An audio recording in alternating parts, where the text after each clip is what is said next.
We're going to talk about sewing our curves today. If you're new to curve piecing, I'm so glad you are here and you are trying it. There are so many fun quilts and patterns and things you can do once you can sew curves.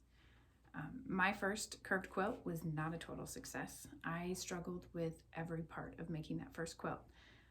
But I had already cut all my good fabric and I was determined to finish it. And I'm so glad I did, because if I hadn't, I wouldn't still be sewing curves and enjoying it today. So my advice is to be patient with yourself if you're new to curves. Practice a few before you commit that best fabric, and then try the folding and the pinning method that I'm going to show you today. Many experienced curved quilters don't use pins or sew super fast, but if you try a few with pins first, it'll let you know how that curve should feel.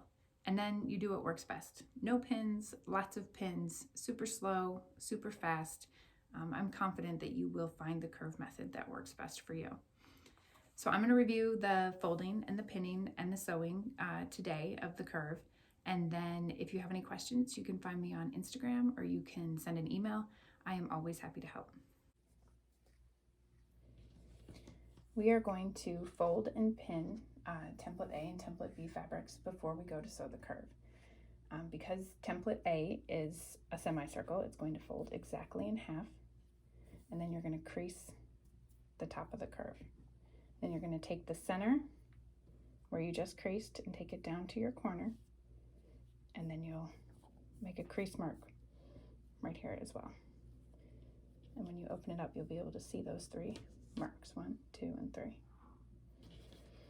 You're going to do the same with template B. Again, it's going to fold exactly in half, and you crease at the top of the curve. Then you bring that center down to the inside corner of the curve, and you crease again. And then when you open it up, you have those marks too. Then you take template B and place it right sides together with template A, and you pin. Then you line up your other marks and you pin those too. And then the most important part to get pinned correctly, I think, and to sew correctly, are the ends of these two pieces of fabric. Template B, the short straight side, needs to be lined up with the bottom of the template A fabric. So you pin it like this. And these two short straight sides, or the short straight side, needs to stay lined up as you sew the curve all the way until you come off the end of it. That'll help make sure that your curve is the most accurate it can be. Go pin it this one,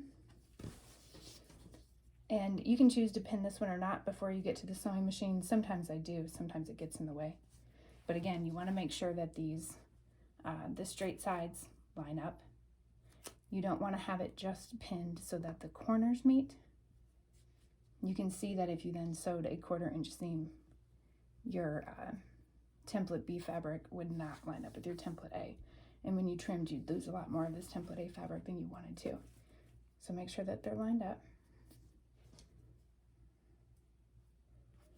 And then you can go sew. Okay, so you're ready to sew your curve with a 1/4 inch seam all the way around. And whether you left this pin here or not, and you can see it's going to kind of be in the way, you're going to want to make sure that these straight sides stay lined up as you get your curve ready to start sewing. Like this.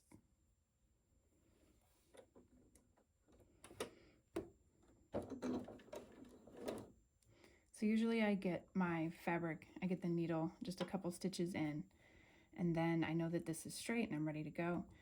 You kind of line up your two edges.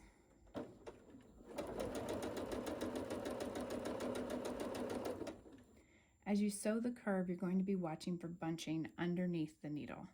This over here doesn't matter unless it comes under here. That'll end up in a crease in your fabric or a pucker, and you don't want that. So if you want to fix that, you lift your foot, kind of adjust your fabric, bring that extra back around the back. You lower the foot, and then you just keep sewing.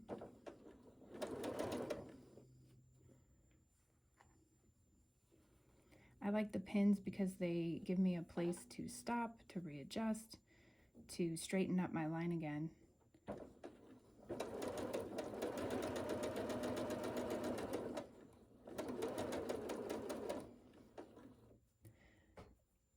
Because of the way these curves are made, this top part has a very thin area of fabric, and it bunches up here a lot. So when you get to the top of your curve, you're going to be doing more lifting and moving of your fabric.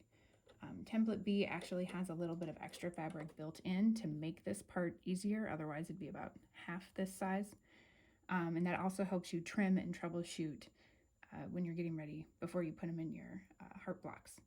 But for now, what you need to know is that you are going to be adjusting more at the top of the curve, and that's perfectly normal for this type of curve.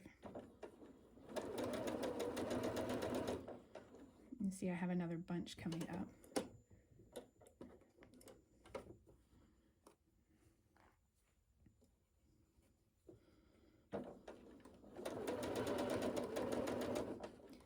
You can also just pull gently towards you, both fabrics, and that can help with the bumps as well.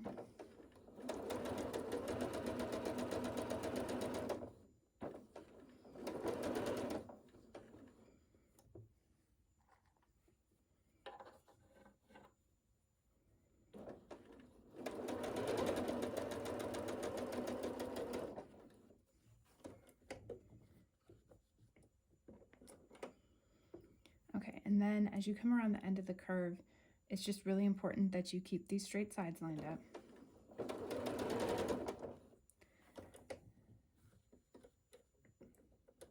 It's going to want to twist and turn and kind of get off of this straight line, but you're going to make it stay there.